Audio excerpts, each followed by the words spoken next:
네, 오늘은 뉴욕장 분위기도 그렇고, 좀 살펴볼 것들이 많아서 그런지 많은 분들이 함께 해주고 계십니다.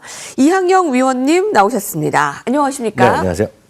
네, 한번 차분하게 상황을 볼까요? 오늘 그 뉴욕장 마감과 인사이트가 또 연계되어 있다고 하니까 바로 주제를 보면 될 것 같습니다. 열어보시죠. 그린란드 압박과 일본의 국채금리 급등, 셀 아메리카 재점화. 오늘 장 한마디를 좀 정리해 볼 수 있는데요. 자, 셀 아메리카의 재점화, 시장 변동성 급격히 확대되고 있는 부분에 대해서 이항영 위원님 어떻게 분석하고 계십니까? 한마디로 보면 일단은 작년 4월에 있었던 소위 셀 아메리카의 어떤 계속됐던 소위 관세 전쟁의 2라운드가 정말 계속될 수 있을지에 대한 논란이 계속해서 시장을 지배하고 있죠. 어제 저희가 이제 미국 시장은 휴장이었지만 유럽 시장, 유럽 시장에서의 급락상을 해서 얼추 이제 큰 그림을 말씀드렸는데요. 오늘도 뭐 현재 진행형으로 이어지고 있죠. 이제 다보스 포럼에 이제 트럼프 대통령이 이제 가기 때문에 거기서 어떤 일이 벌어질지 모르지만 잠시 전에 이제 미국에서 트럼프 대통령 혹시 뉴스 보신 분 중에 계시겠지만 트럼프 대통령이 백악관에서 한 일장 연설을 했습니다. 이제 자기 1주년, 저희도 어저께 1주년 특집을 했지만 그 임기 1주년 된 다음에요. 그래서 뭐 본인의 어떤 엄청난 업적 이런 걸 얘기 많이 하고 그린란드에 관해서도 많은 분들이 공감하실지 모르겠지만 자기가 이제 그린란드 사람들을 만나고 얘기하면 다들 이제 자기를 좋아할 거고 다보스 포럼의 많은 유럽 정상들이 다 자기 좋아한다 뭐 그런 얘기하는 겁니다. 그래서 또 잘 될 거다 하고 뭐 하고 있고 이거 우리밖에 이제 그린란드를 갖고 전 세계 평화를 지킬 사람은 없다 얘기를 하고 있는데 뭐 어떻게 될지 모르죠. 하여튼 전체적으로 보면 지금 그린란드를 둘러싼 긴장 관계는 계속 확장되는 국면에 있다라고 보셔야 되겠습니다. 그래서 어저께 유럽 주식 시장만 보면 어저께 새벽만큼은 떨어지지 않았지만은요. 일단 하락세가 이어졌고요. 어저께 우리 시장도 모처럼 이제 하락했고 일본도 좀 하락했는데요. 그래서 오늘 전체적으로 미국에도 영향을 바로 받았다라고 먼저 좀 이해하시면 좋을 것 같습니다. 그러니까 이제 어제 오늘 이렇게 해서 이제 하락의 시작인 거냐 이제 이런 궁금증이 이제 다들 드실 거 아니에요. 예. 뭐 결론적으로 보면 미리 좀 말씀드리면 그래도 뭐 주시장은 흘러왔기 때문에 이런 일이 한두 번 있었던 게 아니잖아요. 트럼프 대통령 때도 있었기 때문에 큰 걱정할 필요 없다고 보고 있겠고요. 일단은 하나하나 일단 오늘 있었던 일 다시 한번 찬찬히 한번 생각해 보겠습니다. 다우지수 1.7%가 떨어졌습니다. S&P 하면 2%가 떨어졌고요. 나스닥은 2.4%가 떨어졌습니다. 그래서 오늘 그림에서 보다시피 그냥 잠시 반등하는 듯 했지만 계속해서 흘러내리는 그런 하루 종일의 모습을 했었다라고 보셔야 되겠고요. S&P 500 기준만 보면 작년 10월 10일 날이요. 작년 10월 10일 날 2.7%가 떨어진 적이 있습니다. 이건 작년 4월 이후에 하락폭이 컸던 날만 찍은 거가 되겠는데요. 근데 작년 10월 10일 날 2.7% 이후에 가장 많이 오늘 떨어진 날이다. 그렇기 때문에 5개월 만에 최대폭이 하락했다라고 보셔야 되겠습니다. 큰 틀에서 보면 쌍둥이 약재라고 얘기는 많이 합니다. 그린란드의 어떤 누구가 갖고 가냐. 그린란드는 아시다시피 덴마크의 자치령이 되겠는데요. 영유권 둘러싼 미국과 유럽 동맹의 어떤 긴장관계, 균열. 거기다가 어저께 이제 일본 시장도 뭐 큰 변동이 있었는데요. 일본의 국채 금리가 폭등했죠. 일본은 감세 정책을 하면서도 늘 지불을 계속 재정을 늘리겠다. 약간의 어려운 얘기를 하고 있는데 그러다 보니 금리가 급등하는 모습. 30년물 금리가 4.9% 금리 가면서 채권가 쭉 떨어졌거든요. 일본에요. 이런 것들이 이어지면서 지금 전체적인 움직임이 있죠. S&P 500 지수만 보면 연초 대비 상승폭 오늘 다 반납했습니다. 그래서 연초 대비 지금 0.7% 하락을 바뀌었고요. 다우지수만이 지금 상승을 유지하고 있겠고요. 러셀 2000도 유지하고 있습니다만 전체적으로 오늘 이제 급락했다라고 보셔야 되겠습니다. 미국 금융시장의 추를 보면 미국 달러뿐만 아니라 미국 채권. 그래서 모든 미국 채권은 미국에 관련된 자산은 오늘 다 떨어졌습니다. 그래서 이거는 다우지수 S&P 500뿐만 아니라 20년물 이상 채권 가격까지 다 나온 거거든요. 그래서 오늘 다 떨어졌다라고 보셔야 되겠습니다. 유럽 주식시장도 어저께 다시 보여드립니다. 어저께 했고 이건 오늘 업데이트된 건데요. 위에 있는 것이 트럼프 유럽의 전체 주요한 스톡스 600 지수가 되겠고요. 아래 거 검은색은 바클레이스에서 만들고 있는 유럽에서 수출 지향적인 것들. 수출 지향적인 것은 대표적으로 보면 BMW라고 보시면 됩니다. 자동차랑 화장품 이런 것들 라인이라고 보시면 되겠는데 그런 것들이 많이 이틀째 떨어졌다라고 보셔야 되겠습니다. 공포지수 있죠. 공포지수는 작년 11월 이후 최고치를 갔습니다. 그래서 20.74포인트를 기록하면서 작년 11월 최고치를 갔고요. 상대적으로 보면 안전자산에 쏠리는 거죠. 안전자산. 대표적인 것은 금과 은인데요. 금은 뭐 놀랄 노자가 지금 이어지고 있습니다. 네네. 4,761.80달러를. 막 5,000달러 뭐 얘기가 슬슬 나오니 말이에요. 네, 나오죠. 그래서 보면 우리나라는 이제 금 가격에다가 우리나라 김치 프리미엄도 있고 우리나라의 원화의 환율 변동도 있지만 한 돈이라고 하나요? 그 돌 반지 이런 거 100만 원이 넘지 않았냐 생각이 듭니다. 그래서 제가 정확한 시세는 모르겠지만요. 그래서 우리나라 금 시세도 지금 사상 최고가를 지금 기록하는 그런 모습이 되겠습니다. 그럼 도대체 어떻게 되겠느냐? 전체적으로 셀 아메리카가 나오고 있는데요. 기본적으로 오늘 미국에서 이제 그렇게 말 좋아하는 사람들은 타코란 매매가 있지 않았습니까?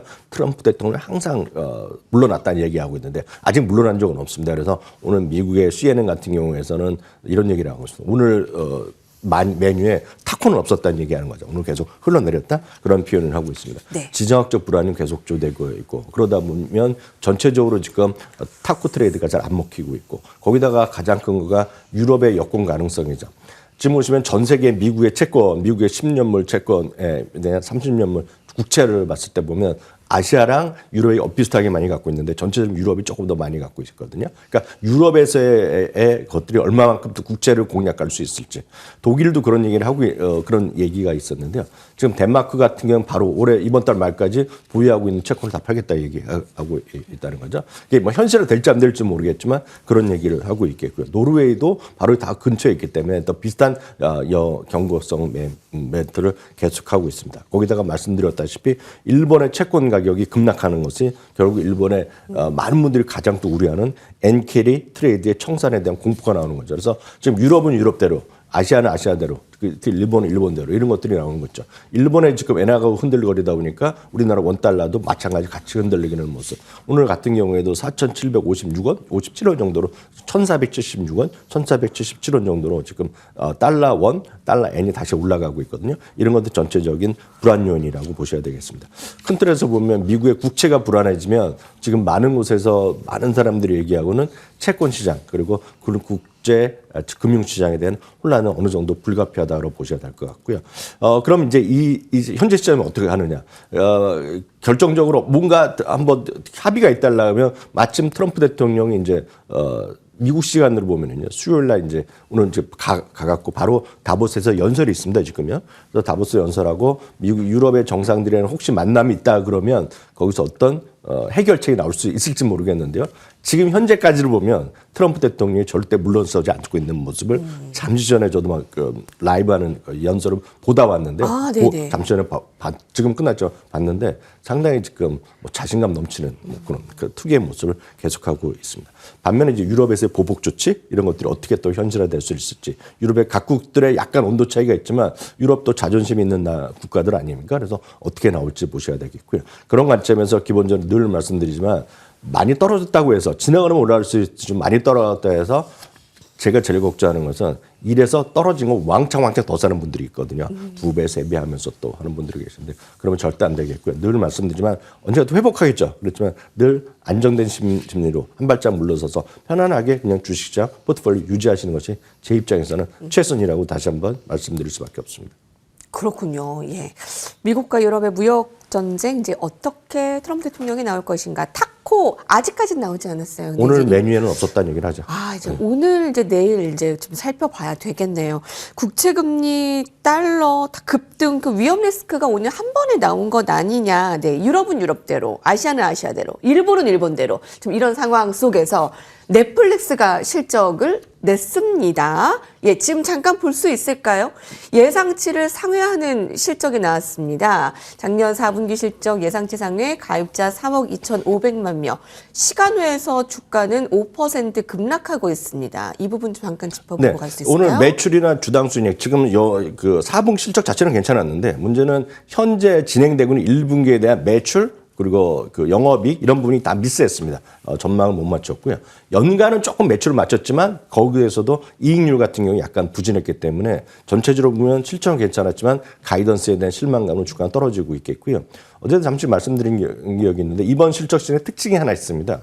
실적이 좋으면 조금 떨어지고요. 실적이 조금 비싸면 많이 떨어지거든요. 그게 올해 이번 물론 시작한 지 얼마 안 됐지만요. 특징입니다. 실적이 발표한 거 실적 좋으면 마이너스 0.5%. 오히려 실적이 생각보다 안 좋으면 마이너스 4%가 평균이 나왔는데 오늘도 딱 그 정도 수준이 아닌가 싶습니다. 넷플릭스 실적 나쁘지 않았는데 가이던스에 조금 하회로 오늘 5%의 시간외 급락. 사실 실적 발표 지금 시즌이 나쁘지 않습니다. 오늘 헤드라인에서 금융주 실적에 대해서 좀 알아볼까 하는데 함께 보시죠. 밸런스입니다. 금융주 실적 일단 뭐 랠리라고 볼 수 있어요. 이제 시작일 뿐? 이게 무슨 제목인가요? 다시 말씀드리면 금융주 주가가 뭐 랠리가 있다 이런 얘기 아니라 금융주 실적이 상당히 좋아지고 있다. 그런 관점에서 실적이라는 말을 강조해 드렸는데요. 미국의 지금까지 6대 은행의 실적을 발표했거든요. 2025년 4분기에 사상 최대 매출, 이익 그런 것들이 전부 다 나왔고요. 어닝 시즌에 화려한 서막을 열어놨습니다. 주가 자체는 약간 움직임이 있었죠. 사실 지난주 금요일까지 JP모건을 제외한 다 사상 최고가 주였는데 오늘 이제 같이 다 떨어지는 뭐 할 수 없죠. 오늘 같은 날은 다 같이 떨어지는 날인데요. 기본적으로 보면 단순한 실적 계산을 떠나서 실물 경제가 상당히 탄탄하다는 겁니다. 작년 딱 1년 전에 보면 여기저기서 리세션 얘기가 나왔는데 이번에 보면 리세션 얘기가 거의 안 나오고 있죠. 그리고 그런 거 가능성이 별로 없습니다. 물론 세상은 어떻게 바뀔지 모르죠. 그린란드를 둘러서 진짜 만연한 최악의 경우를 생각하는 건 이거 아닙니까? 유럽의 각 국가들과 소위 쉽게 나토죠. 그리고 트럼프 대통령이 미국이 붙는 거죠, 이제. 그래서 정말 거기서 미국도 군대 가고 저기도 가고 으르렁거리면 주식시장이 뭐 존재 쉽지 않죠. 다 떨어질 수밖에 없겠지만 그런 최악이 아니라 그러면 시장은 지나갈 것이고 그러면 다시 한번 결국은 실적에 비탄을 둔 주가의 움직임은 나올 가능성이 크다라고 보셔야 되겠습니다.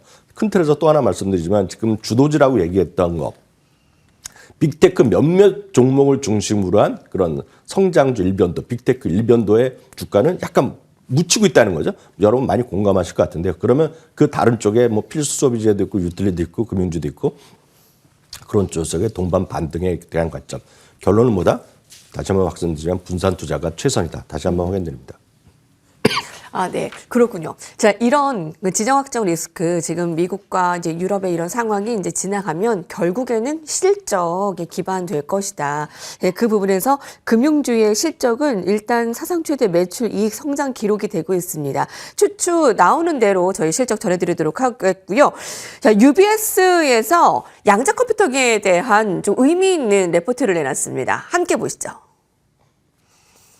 CNBC가 보도했습니다. 양자 컴퓨팅에 관심 있으세요? 의미 있는 돌파구를 이끌고 있다? 이건 무슨 얘기인가요? 네, 많은 분들이 이제 AI 지나서 다음 거는 뭐냐 이런 얘기를 많이들 얘기하고 있잖아요. 그래서 일본 방위산업이다, 우주공학이다, 뭐 등등등 얘기하고 있는데 그 중에 또 한 부류, 물론 한국에서도 마찬가지지만 미국에서 상당히 많이 또 젊으신 분 위주, 또 성장주 하시는 분들 위주로 양자 컴퓨팅에 대한 분위기가 분명히 있는 것도 사실입니다. 그래서 마침 많은 분들이 관심이 많이 있겠고요. 작년 3분기였죠. 양자 컴퓨팅 테마가 상당히 불같이 올라갔다가 싹 줄어든 적이 있는데요. 그런 관점에서 UBS가 양자 컴퓨팅에 대한 레포트를 냈습니다. 그래서 이거는 관심 있는 분들 위주로 좀 생각해 보시면 좋을 것 같은데요.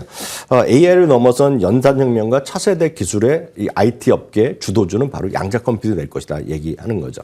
앞서 말씀드렸던 양자가 빠른지 우주공학, 화성에 가는 게 빠른지 많은 분들 얘기하고 있는데요. 결국은 파괴적 혁신을 양자 컴퓨팅이 갖고 갈 가능성이 크다라고 얘기를 하고 있다는 거 참고하시면 좋을 것 같고요. 거기서 보면 큰 틀에서 보면 상당히 긍정적으로 얘기하기 때문에 제가 그대로 지적을 하면 불가능을 가능케 하는 연산력으로 결국 나올 것이다. 물론 당장 분명히 아닙니다. 그래서 2030년, 2035년, 45년 마디마디 단계가 있고 그 앞에 2029년에 거의 무오류에 대한 가능성을 얘기하는 IBM의 목표치 있다고 제가 말씀드렸는데요. 그런 관점에서 물론 당장은 아니지만 분명히 꿈은 아니다. 허망한 꿈은 아닐 것이라는 얘기를 UBS에서 하고 있습니다. 왜냐하면 압도적인 성능이 있겠고 많은 분들이 조금 생각하시는 분 계시겠지만 이런 양자 컴퓨팅을 선호하는 사람들 가장 먼저 얘기하는 거 하나가 압도적으로 전력 사용률이 적다는 겁니다, 지금요. 그렇기 때문에 상당히 에너지 이피션트한 수가 있기 때문에 그래서 긍정적으로 보는 사람도 꽤 있다는 거 보셔야 되겠고요. 네네. 말씀드렸다시피 다 지나고 나면 비용이 줄어들 수 있다. 그런 얘기를 하는 거죠. 그러면서 얘기하는 거가 결국 몇몇 종목을 얘기하고 있는데요. 구글과 마이크로소프트 그리고 IBM을 큰 주식들을 많이 얘기합니다. 다만 현실적으로 가장 투자에 집중될 수 있는 것은 IBM을 얘기 많이 하고 있다는 거 보셔야 되겠고요. 물론 직접적으로 딱 그것만 하는 기업들은 많이 있죠. 여러분들 좋아하는 수는 있겠지만 아이온큐가 분명히 그중에 하나 있겠습니다. 순수 양자 기업 중에서는 가장 최대 시총을 갖고 있는데 문제는 아직까지 계속 적자 구조를 계속 갖고 있고 언제 흑자 전환될지 아직 확정하기가 쉽지 않다는 거죠. 그래서 그 양자 컴퓨팅에 관심 있으신 분은 이 기사도 한번 찾아보시면 좋을 것 같고요. 큰 틀에서 보면 안정적이면서도 리스크를 해지할 수 있는 것들로 미국에서 얘기 많이 하는 것은 IBM 여기 들어간다. 그리고 아이온큐 분명히 좋을 수 있지만 그런 변동성 불가피하다고 얘기했고요. 다양하게 여러분들 ETF를 하고 싶다면 다시 한번 확인해 주시면 QTUM이라는 ETF를 통해서 간접 투자도 충분히 가능하다는 관점에서 여러분들 확인해 보시면 좋을 것 같습니다. 알파벳, 마이크로소프트, IBM 등이고, 그리고 앞서 저희 봤는데 그 인텔이 오늘 하락장에서 빛났습니다. 그 목표가 상향되면서 좀 매수 의견 올라간 것도 확인할 수 있겠습니다. 이학용 위원님과 함께했습니다. 감사합니다.